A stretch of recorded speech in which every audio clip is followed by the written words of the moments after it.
Good luck, loser.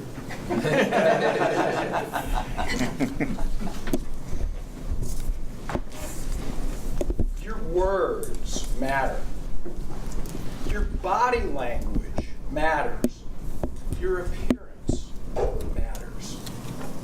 Trash talk is antithetical to what we are as Toastmasters. We are leaders. We are leaders. We are polishing our public speaking skills. Yet, trash talk is a big part of our culture. So how can we use it? How can we embrace it?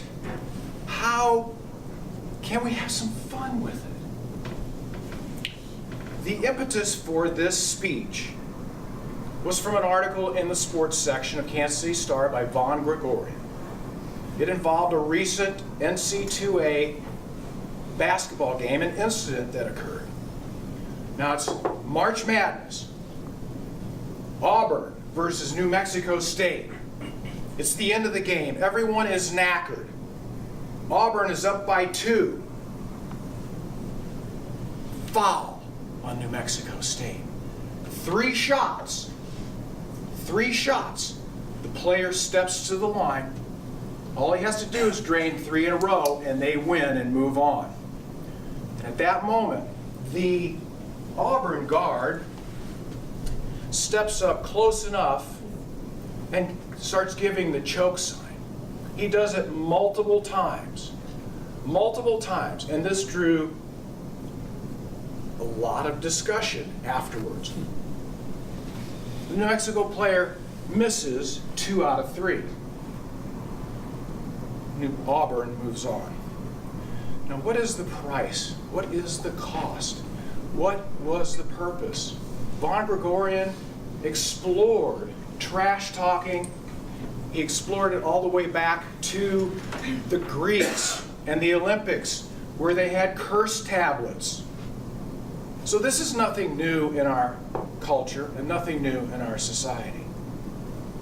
Today I want to explore 3 areas.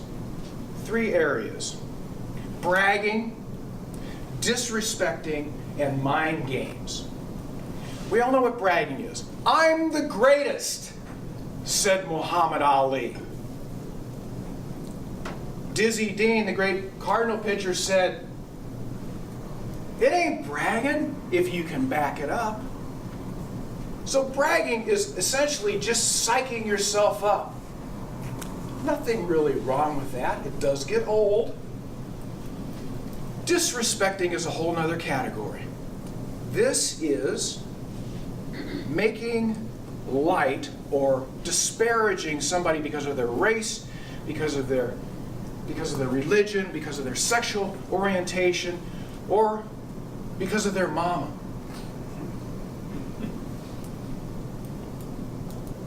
There are numerous, endless examples.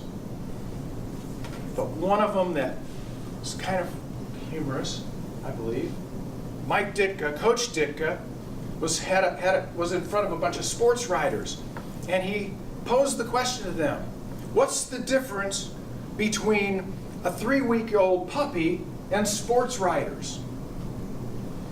In 6 weeks, the puppy will stop whining. Mind games, and by the way, all 3 of these categories can be done in one big disrespect. They can mix and match them. But mind games is where we want to focus as Toastmasters, because this takes homework. This takes it takes clever usage of words.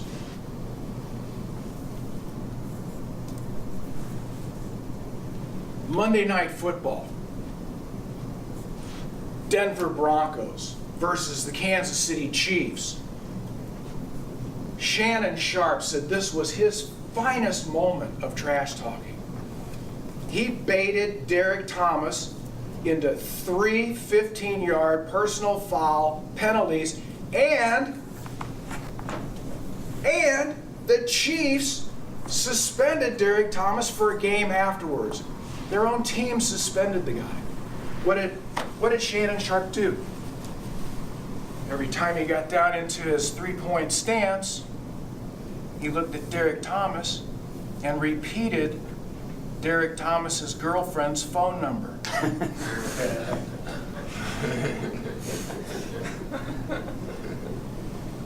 Derek Thomas had more than a few girlfriends. So why?